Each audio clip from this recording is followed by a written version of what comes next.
السلام علیکم اسٹوڈنٹس، امید ہے آپ سب خیرت سے ہوں گے۔ آج کے اس لیکچر میں ہم 6 کلاس انگلش کا فرسٹ چیپٹر پڑھیں گے جس کا ٹائٹل ہے سیرت النبی۔ اسٹوڈنٹس، آج کا لیکچر نہایت اہم اور بابرکت موضوع پر ہے کیونکہ اس میں ہم سیکھیں گے کہ نبی کریم صلی اللہ علیہ وسلم کی زندگی کس طرح محبت، اخلاق، سچائی اور انصاف کا بہترین نمونہ تھی۔ تو چلیے بغیر وقت ضائع کیے شروع کرتے ہیں آج کا لیکچر سیرت النبی۔ Allah subhanahu wa ta'ala sent many messengers and prophets to this world, but Hazrat Muhammad sallallahu alaihi wasallam is the last messenger and prophet of Allah subhanahu wa ta'ala. Allah subhanahu wa ta'ala نے دنیا میں کئی پیغمبر اور رسول بھیجے ہیں، لیکن حضرت محمد صلی اللہ علیہ وسلم اللہ کے آخری پیغمبر اور رسول ہے۔ He صلی اللہ علیہ وسلم was a great teacher and reformer. آپ صلی اللہ علیہ وسلم ایک عظیم معلم اور مصلح تھے۔ Reformer means مصلح، جو اصلاح پسند ہو۔ His character and personality serve as the best model for the whole mankind. آپ صلی اللہ علیہ وسلم کی کیریکٹر، آپ صلی اللہ علیہ وسلم کا کردار، پرسنالٹی مینس شخصیت، آپ صلی اللہ علیہ وسلم کا کردار اور شخصیت تمام انسانوں کے لیے ایک بہترین نمونہ ہے۔ He صلی اللہ علیہ وآلہ وسلم spent his whole life portraying honesty, truthfulness, bravery and noble conduct. آپ صلی اللہ علیہ وسلم نے اپنی ساری زندگی سچائی، ایمانداری، بہادری اور اعلیٰ اخلاق کا مظاہرہ کرنے میں گزاری۔ Honesty means ایمانداری، truthfulness means سچائی، bravery means بہادری۔ He صلی اللہ علیہ وسلم always stood fair and honest in his dealings. آپ صلی اللہ علیہ وسلم ہمیشہ اپنے معاملات میں ایماندار اور مصنف تھے۔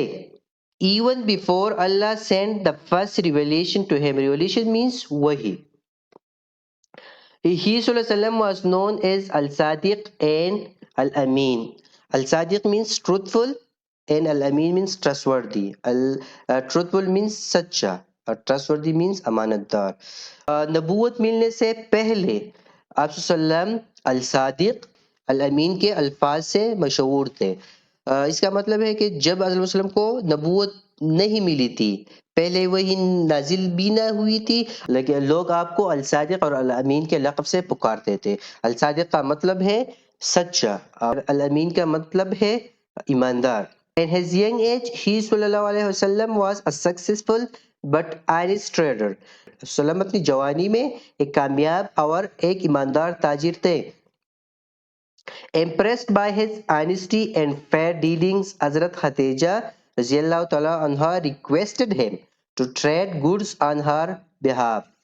آپ صلی اللہ علیہ وسلم کی ایمانداری اور اچھے معاملات سے حضرت خدیجہ اتنی متاثر ہوئی کہ اس نے آپ صلی اللہ علیہ وسلم کو درخواست کی کہ وہ اس کا جو تجارت کا ساز و سامان ہے وہ اس کی جگہ آپ صلی اللہ علیہ وسلم لے جائیں۔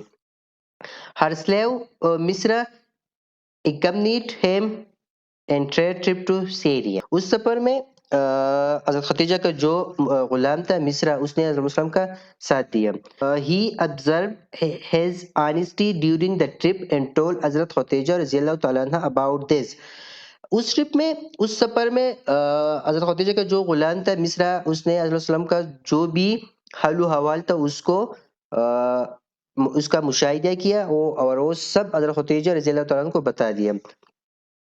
حضرت خدیجہ sent محمد صلی اللہ علیہ وسلم a marriage proposal which he صلی اللہ علیہ وسلم accepted. اور اس سفر سے وہ آپ صلی اللہ علیہ وسلم سے اتنی متاثر ہوئی کہ اس نے آپ صلی اللہ علیہ وسلم کو نکاح کرنے کی درخواست کی اور آپ صلی اللہ علیہ وسلم نے قبول کیا۔ He صلی اللہ علیہ وسلم used to resolve every issue wisely. آپ صلی اللہ علیہ وسلم ہمیشہ ہر ایک ایشو کو ہوشیاری سے سلجھاتے۔ Wisely means ہوشیاری سے۔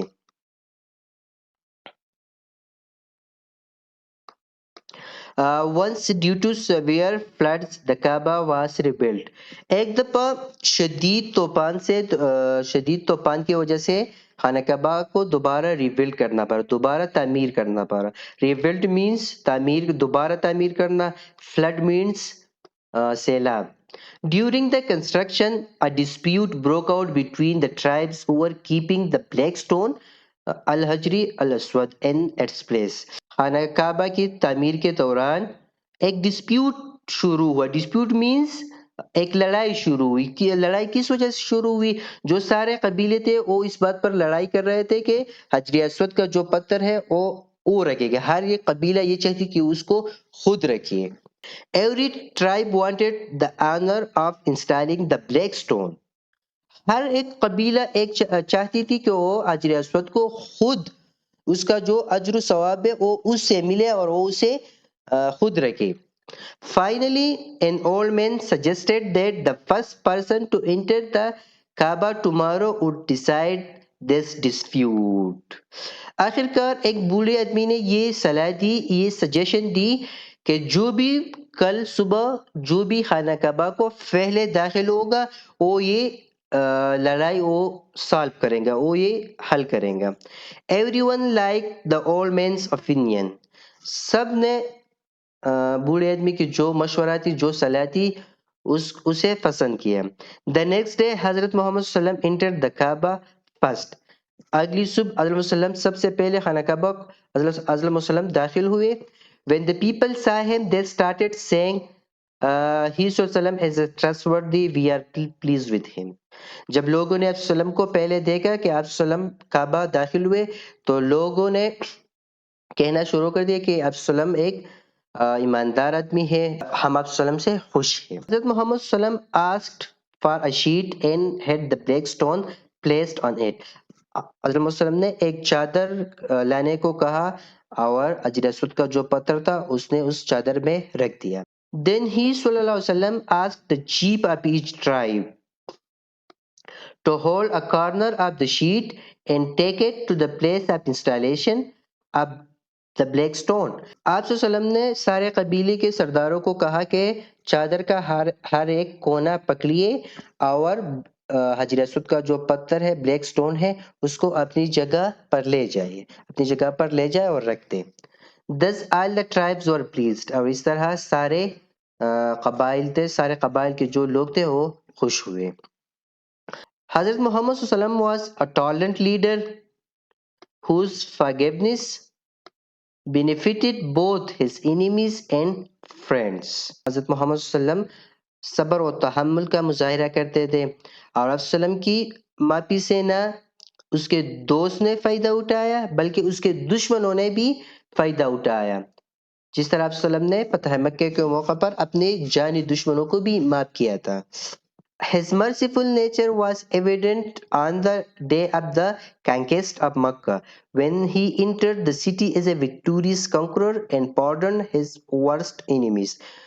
Victorious conqueror means جو جنگ میں فتح حاصل کرے. Pardon means معافی. Evident means ظاہر. آپ صلی اللہ علیہ وسلم کی رحمت دلی اس بات سے بھی واضح ہے، جب آپ صلی اللہ علیہ وسلم نے مکہ فتح کیا تو آپ صلی اللہ علیہ وسلم نے اپنی اور مکہ داخل ہو تو آپ صلی اللہ علیہ وسلم نے اپنی ذاتی دشمنوں کو بھی معاف کیا. Even Abu Sufyan, who was the worst enemy of Islam, was forgiven by حضرت محمد صلی اللہ علیہ وسلم. حتیٰ کہ ابو سفیان جو اسلام اور حضرت وسلم کا ذاتی دشمن بھی تھا، انیمی آف اسلام، اسلام کا دشمن، اسلام کا بدترین دشمن تھا، آپ صلی اللہ علیہ وسلم نے اسے بھی معاف کر دیا. رسول اللہ صلی اللہ علیہ وسلم also announced. Announce means اعلان کرنا. The messenger of Allah صلی اللہ علیہ وسلم said, whose enters the house Abu Sufyan will be safe. جو بھی ابو سفیان کے گھر میں داخل ہوگا وہ سیف ہوگا، وہ بچ جائے گا. Who lays down arms will be safe. اور جو بھی ہتھیار ڈالے گا وہ بھی سیف رہے گا. Who locks his door will be safe. اور جو اپنے گھروں کے دروازوں کو بند کرے گا وہ بھی محفوظ رہیں گے. اوکے اسٹوڈنٹ، یہاں پر ہم اپنے لیکچر کو اینڈ کریں گے چونکہ ٹائم کی کمی کی وجہ سے اس چیپٹر کو ہم کمپلیٹ نہیں کر پائے. انشاءاللہ نیکسٹ لیکچر میں ہم اس یونٹ کو بھی کمپلیٹ کریں گے اور ایکسرسائز کو بھی دیکھیں گے.